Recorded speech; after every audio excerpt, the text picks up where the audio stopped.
আবারও কাকতালীয়ভাবে মাত্র 48 ঘন্টার ব্যবধানে একটি বড়সড় সড়ক দুর্ঘটনার খবর উঠে এলো বিলোনিয়া মনোরমুখস্থিত রেল ব্রিজ সংলগ্ন এলাকা থেকে। খোয়াই থেকে বিলোনিয়া আসার পথে আশা মাইক্রোফাইন্যান্সে কর্মরত কমলজিৎ দাসের বাইক দুর্ঘটনার রেশ কাটতে না কাটতেই আজ বুধবার বিকেল আনুমানিক 4:30 নাগাদ আবারও একটি নির্মম দুর্ঘটনার সাক্ষী হয়ে রইল মনুরমুখের রেল ব্রিজ সংলগ্ন এলাকাটি।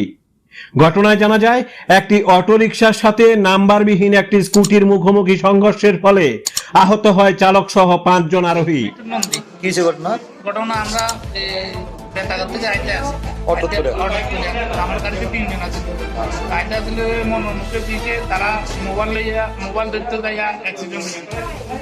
আমার বাইকে তো গাড়ির মধ্যে বাড়ি দিছে, বাইক নিয়ে অটোতে বাড়ি দিছে। অটোতে বাড়ি দিছে। অটো তো তুমি চালাতে আছো, এখন তুমি তো ব্যথা হয়। কয়জন রয়েছে? হ্যাঁ, আমি 3 জন।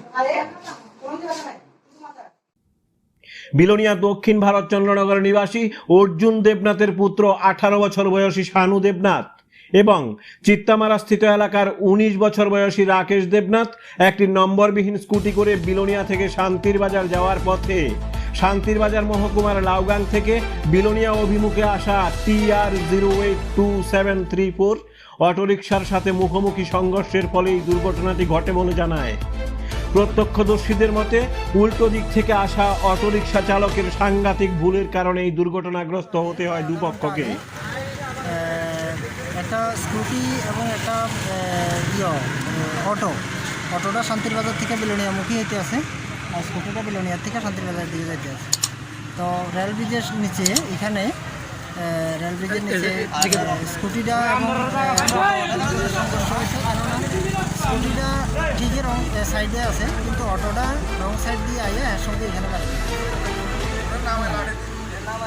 এটা তো দেখা যেতে আছে এখানে। আচ্ছা, হতাহত কেমন হয়েছে? আহত স্কুটিতে 2 জন বেশ আহত হয়েছে, ভালোই আহত হয়েছে। তারা বর্তমানে বিলোনিয়া হসপিটালে পাঠানো হয়েছে। এখান থেকে তড়িঘড়ি আমরা আইয়া ওটাই আরেকটা অটোর ভিতরে দিয়ে আমরা বিলোনিয়া হসপিটালের দিকে মুভ করাই দিয়েছি। অটোতে প্যাসেঞ্জার আসলো? অটোতে প্যাসেঞ্জার 2 জন আসছিল, তারাও টুকিটাকি অ্যাক্সিডেন্ট হয়েছে, টুকিটাকি ইনজুর্ড হয়েছে। এলাকাবাসীদের তৎপরতায় সাথে সাথে নিয়ে আসা হয় বিলোনিয়া মহকুমা হাসপাতালে, কিন্তু স্কুটি আরোহীদের মাথা সহ শরীরের বিভিন্ন জায়গায় গুরুতর জখম হওয়াতে উন্নত চিকিৎসার জন্য রেফার করা হয় গোমতী মহকুমা হাসপাতালে।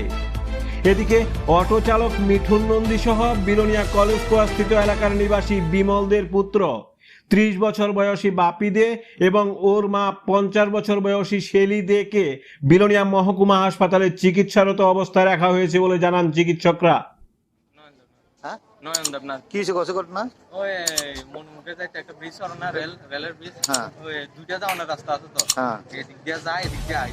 তো তারা তো এদিক দিয়ে যাইতেছে, অটোটা রং সাইডে দিয়ে ঢুকে, এদিক দিয়ে যাওয়ার রাস্তা, এদিক দিয়ে অটো ঢুকে